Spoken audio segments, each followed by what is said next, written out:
Hey, creative friends, here we are on day 2. This is exciting, isn't it, dear? Yeah, he's thumb. So we stayed at, what was that, a Day's End, because they let Snickers in there. And they're renovating because they had a fire, so it was really weird. But anyway, Snickers got to stay there, which was cool. And we had a nice salad and some carrot cake and just kind of relaxed in the room. And now we're leaving Burns, Oregon, and we're heading to Echo, Utah, right? Echo, Utah. But this is what it looks like. There's our drive. So we'll let you know when anything exciting happens. All right, you guys, we just passed an altitude sign, and it was 4,200 feet. So the first thing I figured out was how many pounds of pressure I'd be having to can in my pressure canner. So what I want you guys to do is look it up, and in the comments, tell me what pressure would you have to have your pressure canner if you lived at 4,000 feet. You know, if your home was at 4,000 feet altitude, what would be the pressure you would have to can? And for bonus, how many extra minutes would you have to put on your boiling water canner? So there you go. There's something for you. Well, Snickers needed a little break. Nice, Snickers. Oh, it's steamy. It's kind of cold out here, but it's beautiful. Look at that. And this is Central Oregon, and we have passed 2 very fascinating places. One place was called Rattlesnake Prairie Ranch. Nice. And then just further down from that was something called Stinkwater Creek. This is an awesome place. I love it. But look at that. Isn't it pretty? Okay, guys, this is just a midday check-in. We are now 30 miles west of Twin Falls, Idaho. And we stopped at a Love's truck stop and had Subway sandwiches for lunch.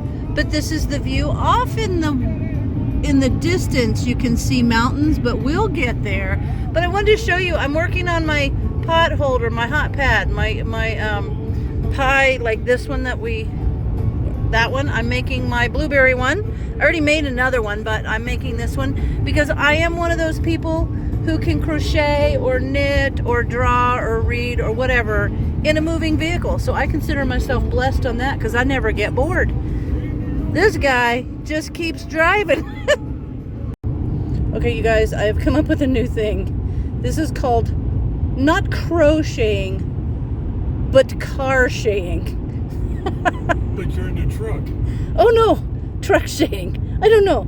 Anyway, I'm just making one of my hot pads. Oops, I messed up. There, got to do a double crochet in that one. Anyway, just having a good time. Heading into Twin Falls, Idaho. So exciting.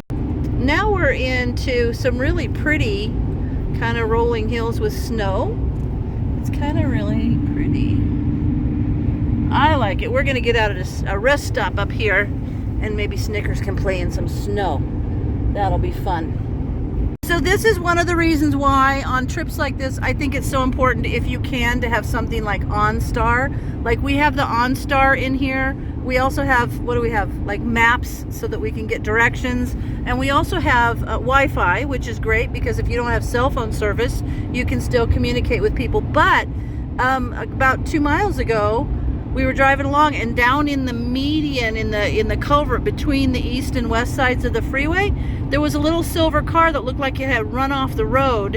And as we drove by, I looked down in there and I could see someone in that vehicle. So I was able to push the little red OnStar button and get an emergency help, and they're notifying 911, and they're going to get someone out there to help. So I think that's really a good thing to have, especially when you're on a trip like this. So if any of you are wondering why we're driving from Oregon to Connecticut through Colorado, is because this Vespa scooter I have had for probably 25 years, and it was it should go to my cousin, and my cousin lives in the Denver area. So we are going from Oregon to Idaho, or from Oregon to Connecticut through Colorado so that we can drop that off. Well, this is really beautiful. We're coming into, what is it? Tremonton,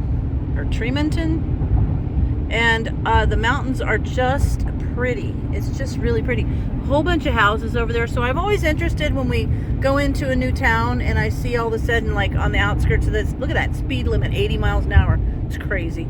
Anyway, when I see a lot of houses and things, I always wonder what the industry is for that area. So I'm gonna have to find out because I'm always interested in that.